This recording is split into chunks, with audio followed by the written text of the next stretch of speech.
আমরা যাচ্ছি মেনলি কলকাতার টালিগঞ্জ। তো কলকাতা টালিগঞ্জ যাচ্ছি আমরা এই জন্যই যে ওখানে যে সিরিয়াল বা সিনেমা শুটিংগুলো হয়তো অডিশনটা মানুষ কোথায় যায়। তো আমাকে অনেকে কমেন্টে জানিয়েছিলেন যে ভাই অডিশন কোথায় হয়, যেখান থেকে আপনারা সিরিয়াল বা সিনেমায় কাজ করতে পারবেন। তো সেই জন্য আমি যাচ্ছি আজকে টালিগঞ্জ। তো প্লিজ কন্টিনিউ ব্লগটি দেখতে হবে। সো গাইস, আমরা প্রথমেই আমাদের গাড়িতে পেট্রোল ভরে নিলাম। তো আমাদের বহরমপুর থেকে কলকাতার রাস্তা কিন্তু এখন অনেকটাই বেটার হয়ে গেছে, কারণ এখন যেহেতু কলকাতা যাওয়ার সব বাইপাসগুলো প্রায় খুলেই গেছে। তো সেই জন্য আমরা গাড়ি নিয়ে যাচ্ছি আরও।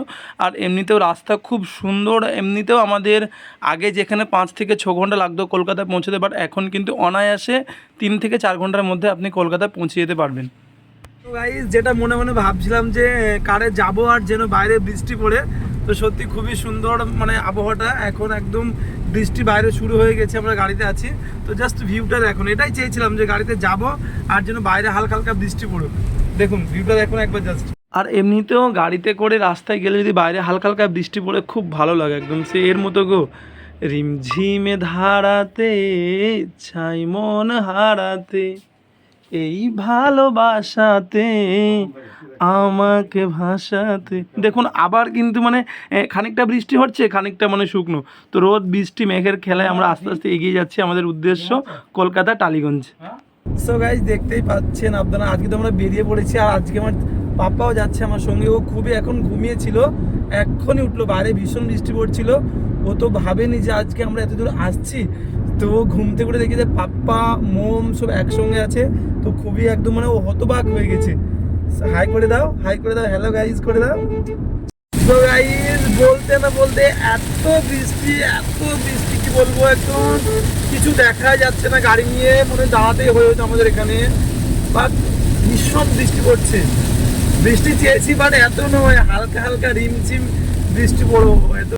বাইরে আবারও ভীষণ বৃষ্টি শুরু হয়ে গেছে। এর জন্যই আমরা 4 চাকা নিয়ে এলাম, কেন এখন বৃষ্টির সময় ট্রেনে গেলাম না।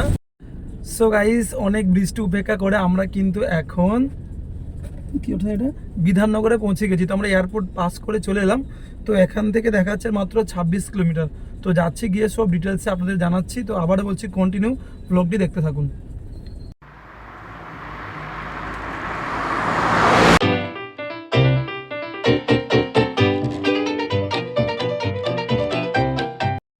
সো গাইস, এখন আমরা উঠে গেছি একদম কেষ্টপুর বাগুইআটি ফ্লাইওভারে।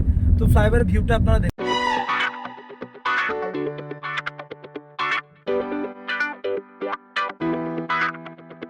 সো গাইস, আপনারা দেখতেই পাচ্ছেন আমরা সেই বিখ্যাত কলকাতা ফেমাস, যেটা আমরা বলে থাকি আইটিসি রয়্যাল বেঙ্গল, তার সামনে চলে এসেছি। এখন কিন্তু আমরা মা ফ্লাইওভারে ড্রাইভ করছি। তো আমাদের কলকাতার যে ফ্লাইওভারগুলো হয়েছে তার থেকে সব থেকে ভালো ভিউ কিন্তু এই মা ফ্লাইওভার থেকেই পাওয়া যায়।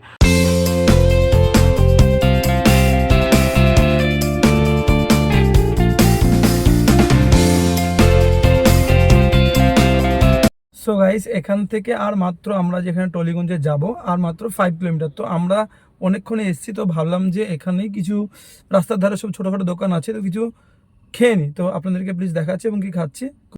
সো গাইস, কন্টিনিউ ব্লগটি দেখতে থাকুন। সো গাইস, আপনারা দেখতেই পাচ্ছেন আমরা কিন্তু এবার রাস্তার ধারে নেমে পড়েছি। আর ভাবলাম যে এই সময় কী খাবো, তাই ছটপট কিছু না ভেবে, আমরা বাঙালি চা প্রিয় মানুষ, তাই প্রথমে আমরা চা এবং বিস্কুট অর্ডার করে দিলাম। তো চা এবং বিস্কুট খেয়ে আবারও গাড়িতে চাপছি এবং চেপে আপনাদেরকে বাকি আপডেট দিচ্ছি। তো প্লিজ কন্টিনিউ ব্লগটা দেখতে থাকুন।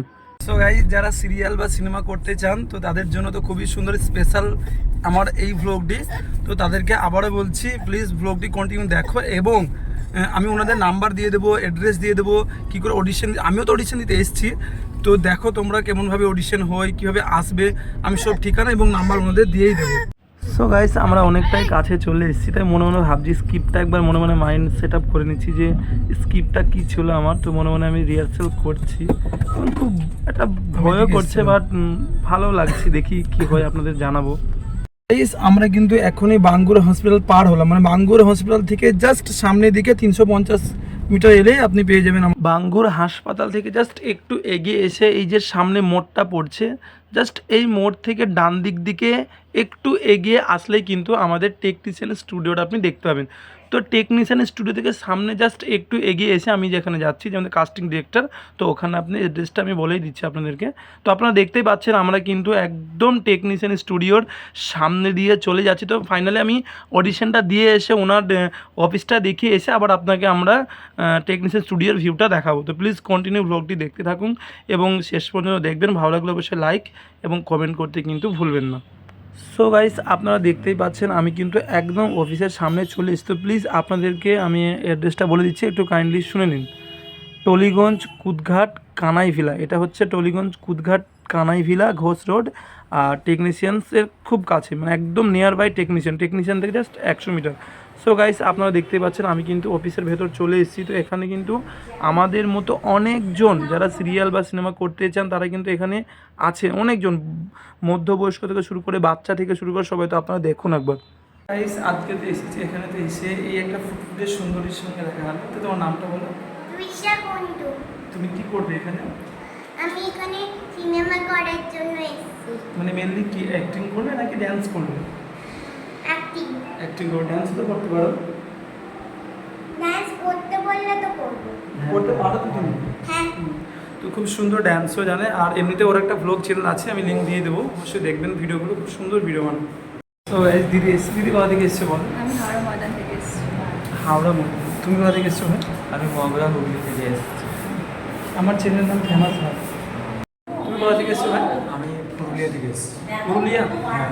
কী নাম তোমার? আমার নাম সৌরভ করে। সো গাইস, এবার আমাকে যেতে হবে, আমার সিরিয়াল চলে এসছে, এবার আমি যাব ভেতরে। হয়তো ক্যামেরাম্যানরা এলাও করবে না, বাট অ্যাক্টিংটা দেখাচ্ছে আর কি নিচে যে সবই জানাবো। সো ফাইনালি গাইস, হয়ে গেল আমার অডিশন দেওয়া। তো নাম্বারটা আমার সব কিছু নিয়েছে। তো এবার আমি বাড়ির দিকে যাচ্ছি। আর খুব সুন্দর, স্যারের ব্যবহারও খুব সুন্দর। সো গাইস, এখন কিন্তু আমি দেখতে পাচ্ছেন একদম টেকনিশিয়ান স্টুডিওর সামনে চলে এসেছি। তো এখানে মানে পাস ছাড়া, গেট পাস ছাড়া ভেতরে কাউকে এলাও করে না, যেহেতু ভেতরে এখন শ্যুটিং হচ্ছে। তো আমাদেরকে বাইরে থেকে দেখতে হচ্ছে। ওদের একটু ভেতরে যাবো, বাট এটা কিন্তু টেকনিশিয়ান স্টুডিও, আমাদের হয়তো ভেতরে এলাও করবে না। বাট খুব সুন্দর জায়গা, এবং এখানে প্রত্যেকটা জি বাংলা থেকে শুরু করে স্টার জলসা প্রত্যেকটা চ্যানেলের শ্যুটিং কিন্তু ভেতরে হচ্ছে। জায়গাটা খুবই সুন্দর, মানে কি বলবো, এখানে সবার সেই স্বপ্ন নিয়ে আসে যে কেউ হয়তো সিরিয়ালে অ্যাক্টিং করতে চায়, কেউ সিনেমায় অভিনয় করতে চায়। তো প্রত্যেকের জন্য এখানে আসতে হবে, এটা কিন্তু মাস্ট। গাইস, এখন আমি ঢুকছি টেকনিশিয়ান স্টুডিওর ভেতরে। তো ভেতরে বেশি যাওয়া যাবে না, কেননা এখন ভেতরে শ্যুটিং চলছে। তো দাদা বারণ করলো। তো যদি কখনো গেট পাস পাই অবশ্যই আপনাদেরকে ভেতরের ভিউটা দেখাবো। সো গাইস, আমার তো অডিশন দেওয়া প্রায় শেষ এবং ওনারা আমাকে সিলেক্টও করেছে। আর কিছু ক্লাস হয়তো এখানে করাবে, কেননা যে বিষয় হয়তো আমরা জানি না, মানে অ্যাক্টিংটা তো ওনারা করাবে। তো যদি কেউ করতে চান অবশ্যই আমি ওনাদের নাম্বার দিয়ে দেবো, আপনি এখানে এসে যোগাযোগ করে নিতে পারেন। আপনার কিন্তু শুটিং করতে কোনো রকম টাকা বা পয়সা কিছু লাগবে না, কারণ আপনার মধ্যে যদি অ্যাক্টিংয়ের সেই যোগ্যতা থাকে অবশ্যই আপনি চান্স পাবেন। আর মেনলি কোনো টাকা পয়সা দিক থেকে আমাদের চ্যানেল কোনো দায়িত্ব নেই।